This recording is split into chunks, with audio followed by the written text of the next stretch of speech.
السلام علیکم ورحمۃ اللہ وبرکاتہ۔ سورۃ البقرہ آیت نمبر 84، 85، 86۔ مختصر ترجمہ اور مختصر تفسیر۔ اعوذ باللہ من الشیطان الرجیم، بسم اللہ الرحمن الرحیم۔ وَإِذْ أَخَذْنَا مِيثَاقَكُمْ لَا تَسْفِكُونَ دِمَاءَكُمْ وَلَا تُخْرِجُونَ أَنفُسَكُم مِّن دِيَارِكُمْ ثُمَّ أَقْرَرْتُمْ وَأَنْتُمْ تَشْهَدُونَ ثُمَّ أَنْتُمْ هَؤُلَاءِ تَقْتُلُونَ أَنفُسَكُمْ وَتُخْرِجُونَ فَرِيقًا مِّنكُم مِّن دِيَارِهِمْ تَظَاهَرُونَ عَلَيْهِم بِالْإِثْمِ وَالْعُدْوَانِ وَإِن يَأْتُوكُمْ أُسَارَىٰ تُفَادُوهُمْ وَهُوَ مُحَرَّمٌ عَلَيْكُمْ إِخْرَاجُهُمْ أَفَتُؤْمِنُونَ بِبَعْضِ الْكِتَابِ وَتَكْفُرُونَ بِبَعْضٍ فَمَا جَزَاءُ مَن يَفْعَلُ ذَلِكَ مِنكُمْ إِلَّا خِزْيٌ فِي الْحَيَاةِ الدُّنْيَا وَيَوْمَ الْقِيَامَةِ يُرَدُّونَ إِلَىٰ أَشَدِّ الْعَذَابِ وَمَا اللَّهُ بِغَافِلٍ عَمَّا تَعْمَلُونَ أولئك الذين اشتروا الحياة الدنيا بالآخرة فلا يخفف عنهم العذاب ولا هم ينصرون۔ صدق اللہ العظیم۔ اور وہ وقت بھی قابل ذکر ہے جب ہم نے تم سے عہد و پیمان لیا اس بات پر کہ تم آپس میں کشت و خون نہ کرو گے اور آپس میں ایک دوسرے کو گھر سے باہر نہیں نکالو گے۔ تم نے اس بات کا اقرار کیا اور تم اس کے گواہ ہو۔ پھر تم وہی لوگ ہو جنہوں نے آپس میں کشت و خون کیا اور ایک فریق نے دوسرے کو اپنے گھروں سے نکال دیا اس پر گناہ اور زیادتی کا مظاہرہ کرتے ہوئے، اور اگر وہ تمہارے پاس قید ہو کر کے آتے ہیں تو تم ان کا فدیہ دے کر ان کو چھڑا لیتے ہو، حالانکہ تمہارے اوپر ان کا نکالنا ہی حرام تھا، کشت و خون کرنا ہی حرام تھا۔ افتؤمنون ببعض الکتاب، کیا تم کتاب کے بعض حصے پر ایمان لاتے ہو اور بعض کا انکار کر دیتے ہو، تو اس کا کیا بدلہ ہوگا جو ایسا کرے سوائے دنیاوی زندگی میں رسوائی کے،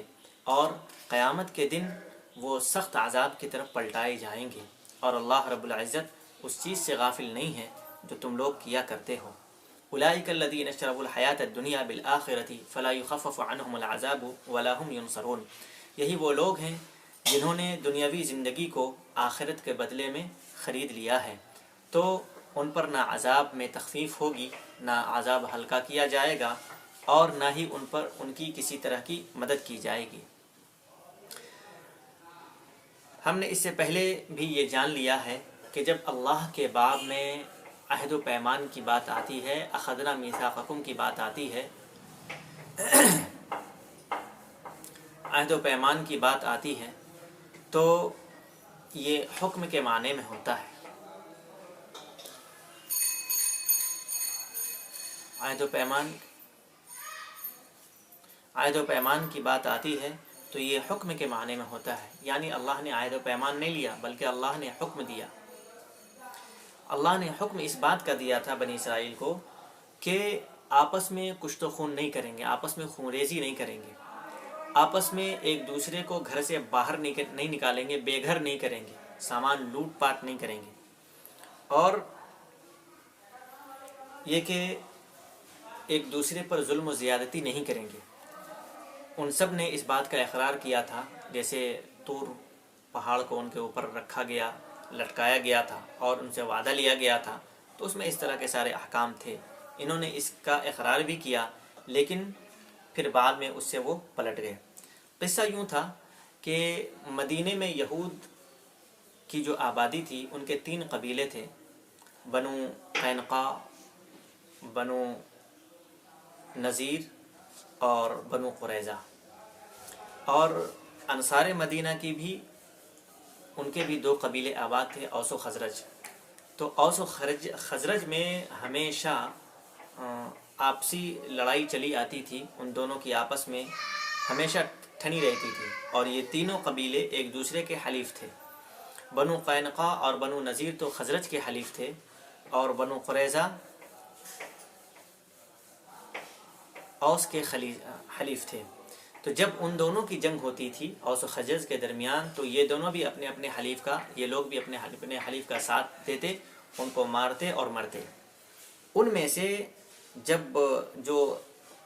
قبیلہ غالب آ جاتا تو مغلوب قبیلے کو لوٹ لیتا، ان کو گھر سے بے گھر کر دیتا، اور جب وہ قید ہو کر کے آتے تو یہ کہتے کہ ہماری کتاب میں یہ ہے کہ اگر کوئی قید ہو کر کے آئے یہود میں سے تو ان کو فدیہ دے کر کے ان کو چھڑا لو اور آزاد کرو۔ تو اسی بات کی تردید ہے، رد ہے۔ ایک طرف تو یہ کہتے تھے کہ ہم سب جو ہے اللہ کے محبوب ترین بندے ہیں اور انبیاء کی اولاد ہیں، اپنی محبوبیت کا، محفوظیت کا اور اپنی افضلیت کا تذکرہ کرتے ہیں۔ دوسری طرف ان کی حالت یہ تھی کہ آپسی لڑائی میں شریک ہوتے اور ایک دوسرے کو مارتے مرتے، خون بہاتے تھے، جبکہ ان تمام چیزوں سے انہیں منع کیا گیا تھا۔ تو اسی بات کی طرف رد ہے کہ تم آپس میں ایک دوسرے کی خونریزی کرتے ہو، ایک دوسرے قبیلے پر ظلم کا مظاہرہ کرتے ہو، سختی کرتے ہو، زیادتی کرتے ہو، اور اگر وہ قید ہو کر کے آتے ہیں تو تم ان کو فدیہ دے کر کے چھڑا لیتے ہو اور اس بات کا مظاہرہ کرتے ہو کہ ہم کتاب کے زیادہ عمل کرنے والے ہیں، حالانکہ ان سے کشت و خون کرنا ہی حرام تھا، ان پر زیادتی کرنا ہی حرام تھا، ان کو گھر سے بے گھر کرنا ہی حرام تھا، ان کا مال لوٹنا ہی حرام تھا۔ یہ کیسی انصاف کی بات ہے، یہ کیسی ایمانداری کی بات ہے، کتاب کے ایک حصے کو تم مانتے ہو اور ایک حصے کو نہیں مانتے ہو۔ آج کی اس دنیا میں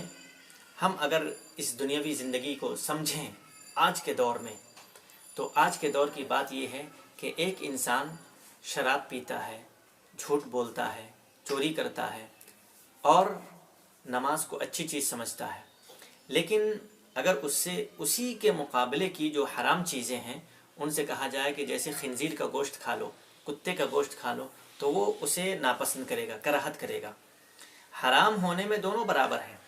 اسی طرح سے وہ سچ بولتا ہے تو ایک اچھا کام کر رہا ہے، نماز پڑھتا ہے وہ ایک اچھا کام کر رہا ہے، قربانی کرتا ہے وہ ایک اچھا کام کر رہا ہے، لیکن عجیب بات ہے کہ جمعے میں تو حاضری ہو رہی ہے اور سچ بولنے کی توفیق ہو رہی ہے، لیکن اگر اسے 5 وقتہ نمازوں میں حاضری کے لیے کہا جائے تو اس کے لیے گنا گزرتا ہے۔ تو یہ بات آج کے لوگوں کے لیے بھی صادق آتی ہے کہ کتاب اللہ کے ایک حکم کو تو یہ مان رہے ہیں، دوسرے حکم کو نہیں مان رہے ہیں۔ اسی طرح سے جو بھی احکامات قرآن کریم میں دیے گئے ہیں اس میں سے آج کے دور میں آج کا انسان ایک چیز کو مان رہا ہے، دوسری چیزیں اس سے چھوٹ رہی ہیں، جبکہ ایمان کا تقاضا یہ تھا کہ کتاب اللہ کے ہر ایک حکم کو حکم کا درجہ دیا جاتا اور فرض کو فرض کا درجہ دیتے ہوئے اس پر عمل کیا جاتا۔ اسی واسطے جو دنیا میں لوگوں کے اوپر ذلت و رسوائی آئی ہوئی ہے اور عجیب سی کشمکش اور پریشانی اور بے چینی کا عالم ہے، ہو نہ ہو بہت ممکن ہے کہ اللہ رب العزت کے ایک حکم کے ماننے اور ایک حکم کے نہ ماننے کی وجہ سے یہ وبال آ رہا ہو۔ اس لیے ہم سب کو ڈرنا چاہیے اور بچنا چاہیے۔ اسی واسطے اللہ رب العزت نے ارشاد فرمایا ہے اولئک الذین اشتروا الحیاۃ الدنیا بالآخرۃ، تو یہی وہ لوگ ہیں جنہوں نے دنیاوی زندگی کو خرید لیا ہے آخرت کے بدلے میں۔ حالانکہ نیکی کر کے، اطاعت کر کے، احکام کی پاسداری کر کے انہیں جنت کو خریدنا چاہیے، اخروی زندگی کی اچھائیوں کو لینا چاہیے، اخروی زندگی کے آرام کو دیکھنا چاہیے، بلکہ اور دنیاوی زندگی کو چھوڑ دینا چاہیے۔ لیکن انہوں نے کیا کیا تھا، اہل یہود نے، کہ دنیاوی زندگی کے آرام و آسائش کو لے لیا تھا اور یہ خیال کیے ہوئے تھے کہ ہم جو انبیاء کی اولاد ہیں اور مقربین کی اولاد ہیں تو ہمارے جو اکابر لوگ ہیں وہ ہماری سفارش کریں گے اور ہماری بخشش ہو جائے گی۔ اس واسطے اللہ رب العزت نے رد میں فلا یخفف عنہم العذاب ولا هم ینصرون، نہ ہی ان پر عذاب میں کوئی کمی کی جائے گی کہ انبیاء کی اولاد ہیں تو انہیں کم عذاب ہو، انبیاء کے بیٹے ہیں تو کم عذاب ہو، دنیا میں سب سے زیادہ انہیں فضیلت دی گئی تھی اس لیے ان کے ساتھ کچھ تخفیف کا معاملہ ہو، تو ایسا نہیں ہوگا۔ وَلَا هُمْ يُنصَرُونَ، اور نہ ہی ان کی مدد کی جائے گی۔ اس واسطے نبی صلی اللہ علیہ وآلہ وسلم نے بھی اپنی بیٹی سے کہا تھا کہ تم یہ نہ سمجھنا کہ تم نبی کی بیٹی ہو تو تمہارے ساتھ رعایت برتی جائے گی، ہاں جو نیک اعمال کرے گا اسے نیک اعمال کا بدلہ ملے گا، جو برے اعمال کرے گا اسے برے اعمال کا بدلہ ملے گا۔ اللہ رب العزت ہم سب کو کہنے سننے سے زیادہ عمل کی توفیق عطا فرمائے۔ وآخر دعوانا ان الحمد للہ رب العالمین۔